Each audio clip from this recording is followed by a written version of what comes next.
All right. So let's go over this activity. What do you guys think? Do you enjoy it? Yeah. So it was like Risk. It was. I don't know if you ever played a game Risk, but you're pretty much just trying to expand your dominance, expand your influence. And as a European country, that's what they did with the age of imperialism and this scramble for Africa is what these European countries were doing. Why did they go to Africa? Why did they go there? Why couldn't they just stay within their own borders and take resources and extract resources from their own borders? Colin? Their country's military is weak. Africans. Okay, yeah. Well, so in some places they didn't really have any type of military, right? It was really just taking what you want. Okay, and obviously that's what imperialism is, with these bigger, stronger countries taking over weaker territories or weaker countries.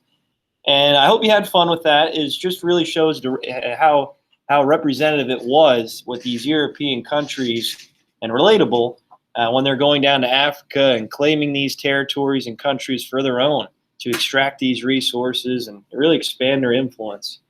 And what was another reason why these European countries went down to Africa? Why couldn't they just do it in their own borders, Haley? You know? No? Rooster?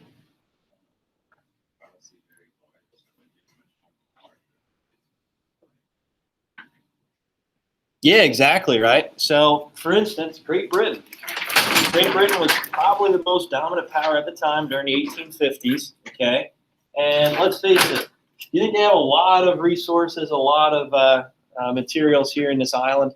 No, this really, really small island, no way. So that's why they needed to claim territory and expand their empire to a point where they're extracting more resources in places that, let's face it, there's really no resources and different types of resources that Great Britain, what they already have. So they need to expand their influence, okay, and really claim resources that they can't find within their own territory and expand their dominance, okay. Same thing with all these European countries. They're all very, very small. They're all jam-packed close together, and they already extracted resources in their own country. So they need to claim more land, claim more territory. All right, so let's answer the questions here. So this should be all filled out, guys. Remember the point system on the side. You add up the points for each group. What's that? You didn't do that? Okay. So from each group, add up the points then after we're done here. Add up the points. Okay, whoever won within your group, you'll get an extra credit point on your quiz or your test, okay? It just shows that you won. You don't even have to do it. You know he won. Oh, yeah. So the numbers here on the side, guys. The numbers here on the side of the territory. That's what you add up. Okay, obviously, when you're finished, please color in the map, right, to show what country, what person that we have in here won the continent of Africa, and you can see, and it represents which parts that they own and they control. Okay, so make sure you have that in, and we'll turn that in, please, when we're done going over the questions. So here we go. Number one, let's go over this together, guys. Fill it out if you don't have it, and if you maybe have something different, please add to it. Summarize how the game you just played relates to the way European nations carved up the African continent in the 1800s. What do we got? What do we got, Chase? It shows that the European countries that are powerful, they can basically just pick what countries they want. Yeah. Yeah, good job. So the continent was really up to grabs, right? Okay, these European countries, because they have a more dominant country or dominant military, they can go into Africa and claim as much territory as possible. Was there anybody capable of stopping them? No, there really wasn't. Okay. With the native tribes that actually pushed off the European countries, there's only two of them that actually happened. There's only two of them.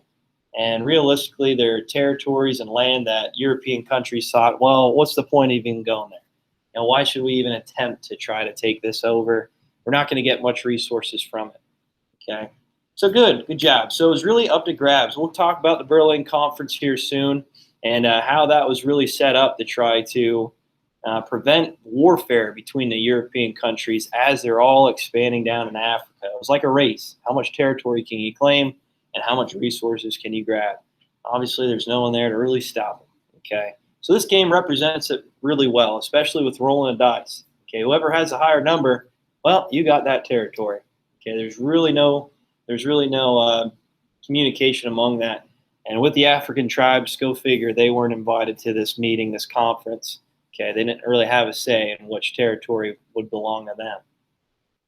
2, why do you think some African territories were worth more points than other territories? We kind of went over this before. Pretty self-explanatory. Andrew, what do you think? They were bigger and had more.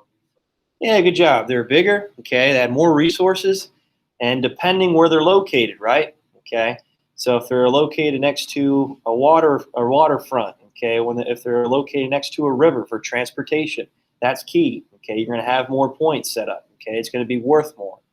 So resources, especially. Okay, transportation. How can you get to that land? Is there a water route located near it? All right, and just mass, right? Mass. We'll talk about France. I'll show the actual picture of Africa here. And France really got the scraps. They got the leftovers. And their territory is mostly desert, which, dang it, right, Rooster? Came to it late. All right, and the last question. What do you notice about the number of actual countries that remain neutral to the number of countries that remain neutral in your game? So how many countries remain neutral in your group, Ethan and Autumn, Haley? 6 of them. Oh, wow. Okay, so you had quite a bit. 6. But still, hey, it's a low number, right? It's a low number compared to how many territories you actually claim for yourself. Colin, Chase? Chris? 3. Okay, that represents it really well. Okay, like I said, there's only 2 that actually stayed independent. All right, good. Good job. Angel? I know with 2 people, you probably had a little bit more, maybe. 14. Oh, wow. Okay. Like I said, if you have a lower number of people in your group, there's a more likely chance that you're going to have more independent nations. Okay. If we had groups of 5, 6, there'd be even less probably. Okay. Brittany, how many do you have? 2. Oh, that's nailing it. Hitting the nail on the head there. That's perfect. Okay, 2. Andrew, you guys are all together, weren't you? Okay. All right. Yep. So the independent nations, there's only 2, like I said, and the game actually represents it pretty well. With 2 people in a group, I know it's a little hard to do, but the more people you have in your group, which all the European countries were expanding down to Africa, that just shows there really wasn't too many native tribes that were going to be left independent. Okay. All right, good. Is there any questions on that, guys? All right, so again, that was supposed to represent the scramble for Africa, how these countries are expanding down into Africa and taking resources, taking territory, expanding their sphere of influence, and following that imperialistic idea, right?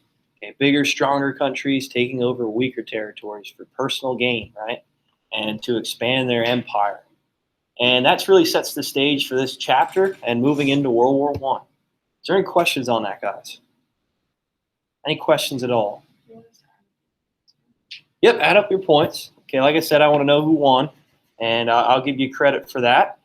For your remote students, please let me know who won within your groups at home so I can give you credit for it. All right, is there any questions on that, guys? You good? All right, hope you enjoyed the game. Hope you liked it. And then I'd like you to work on, I just posted it, just to finish up class here. It's called Extractive Economies, Political Cartoons under Monday, 28th. So there's a political cartoon. There you go. There's a title and everything there, so you can fill out this graphic organizer pretty well. Okay, is there any questions on that, guys? Hey, listen up. So you have time to work on it now. It's due tomorrow at the start of class, this political cartoon. I'll give everybody a grade for that Scramble for Africa game. I'll put it in for you and grade that right now. Okay, so that's due tomorrow. You guys got that? It's due tomorrow. Make sure you have that done. You can work on it now. Try to get it finished. That is it. For those at home, again, try to let me know who won within your groups so I can give you credit for it. Extra credit for that assignment.